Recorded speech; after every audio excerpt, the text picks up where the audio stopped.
Good afternoon, or evening, rather. There afternoon. you go. I wish, knew what you meant. No, I don't wish it was the afternoon. It is the evening. Good evening, and thank you for joining us for this 13 Plus FastCast. I'm Mary Coleman. And I'm Dan Maries. We begin tonight with some of our top stories today. Late today, we learned the Arizona Attorney General's office will be looking into how Pima County Sheriff Chris Nanos handled the case of Ricky Garcia, former Pima County Sheriff Sergeant, charged with sexual assaulting of a deputy.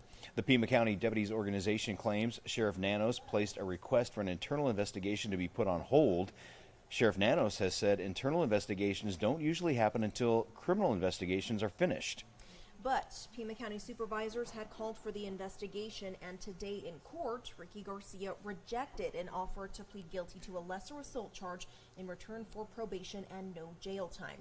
His case is set to go to trial in April. Garcia's lawyer is trying to get the case sent to another grand jury, saying the previous one didn't get proper instructions and didn't see important evidence.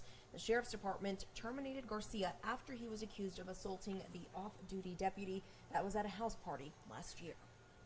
Now to the border. People who are crossing the border aren't just coming from Central and South America. Yeah, some are fleeing violence and oppression in countries much farther away, including China.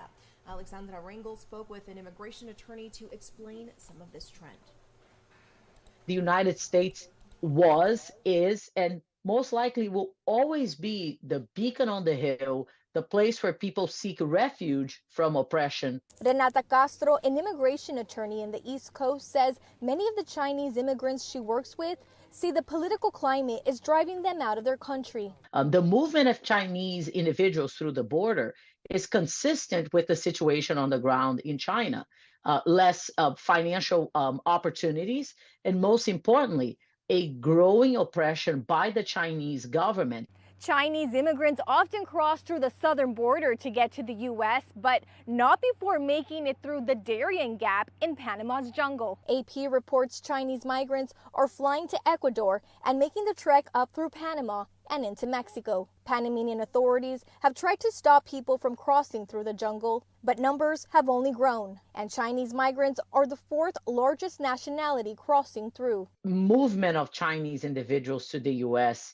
is continuing and growing. Customs and Border Protection reports about 4,000 Chinese migrants have crossed the border into Arizona this year. That's compared to 2022, when only 147 crossed. Castro believes the trend will continue until there's a change to the asylum process. Right now, they have to be in the United States to apply, something she believes needs to change. To apply for asylum in their home country and have their cases heard at a consulate or embassy.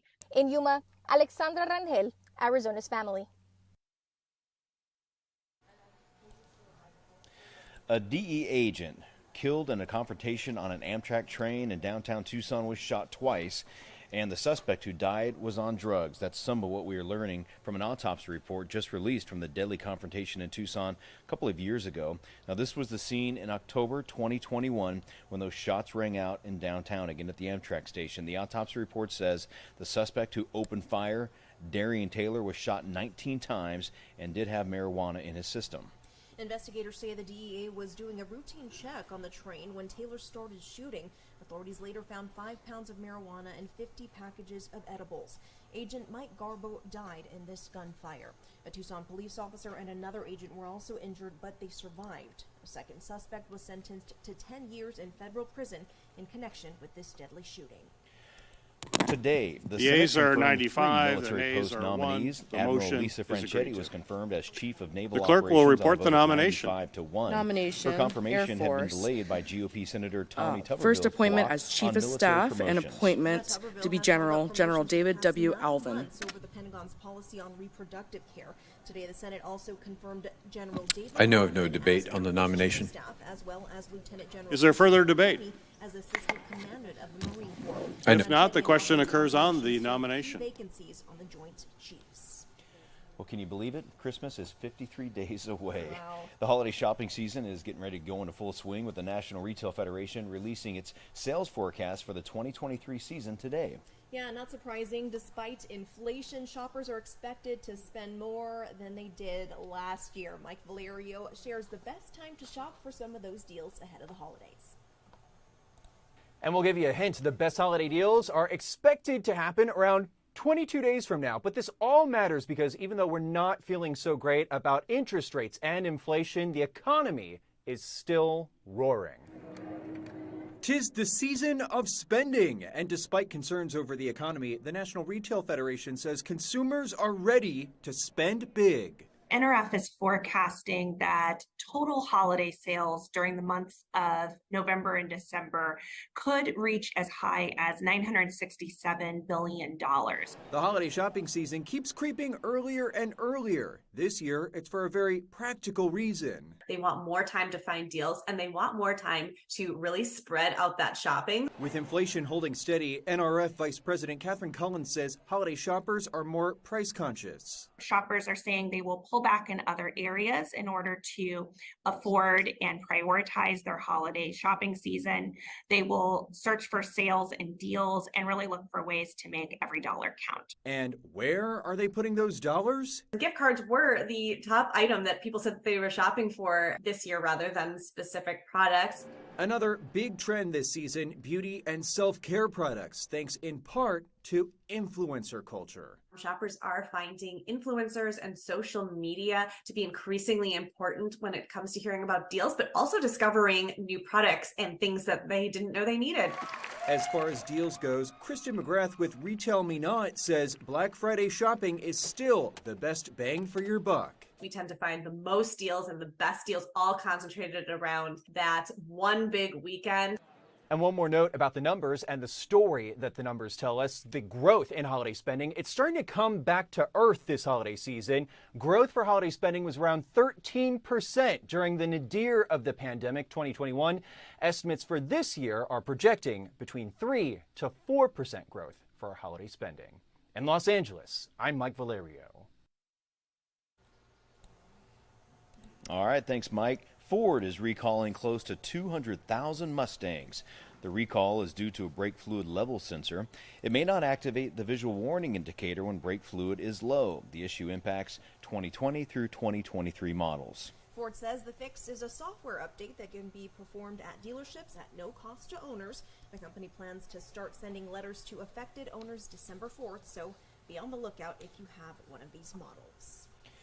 Well, some residents of Nashville reported incidents that may not seem super out of the ordinary for some. Yeah, well, someone stole candy from their porches, but surveillance video captures it wasn't a child. Sharon Donkoy has that story tonight.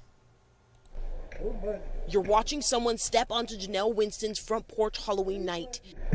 She says she and a few friends and neighbors were handing out candy when they stepped inside to grab some drinks. We were going in and out several times. Several different people went in and out. And at one point, the neighbor comes back in and was like, all of our candy's missing. At around 8 p.m., Janelle's doorbell camera in West Nashville caught this. You're watching a man grab not one, not two, but 3 of their candy bowls. We all walk out to look around and we're like, wait, the candy and all of our bowls are missing. The man jumped into a car and sped off. Minutes later, in a neighborhood about a mile away, the same thing happened to Allison Dake. I was actually really angry that this has happened, not only for the first time, but for a second time. Someone stole her candy bowl last year, and this year she says she's seen about a dozen bowls taken all over Nashville. You know, my first reaction was, we go lights out for Halloween next year. I'm not going to do it. Police say taking any amount of candy set out for Halloween isn't a crime, but taking a valuable bowl could be. This makes me so sad, Dan. It is, and this wasn't the only one that happened over the holiday weekend on Halloween. There was another one from Texas where a couple of moms came up with their kids and cleaned out the entire candy bowl too. Video. Come on. But then to offset it, Mary, I saw another video where kids walked up to the bowl and it was empty, so the kids took their own candy and refilled the bowl. Put it back. There is some hope. And it's in the kids. Yeah, exactly. Exactly. They're the future, right? So thank goodness for some of them. Oh, goodness. Well, we will end it on a good note. Check out that look over Tucson. We love to see it, and it's kind of chilly out there right now. It is. We hope you join us for 13 News Live Attention. You can have your full, complete weather forecast coming up for the weekend. We will see you then.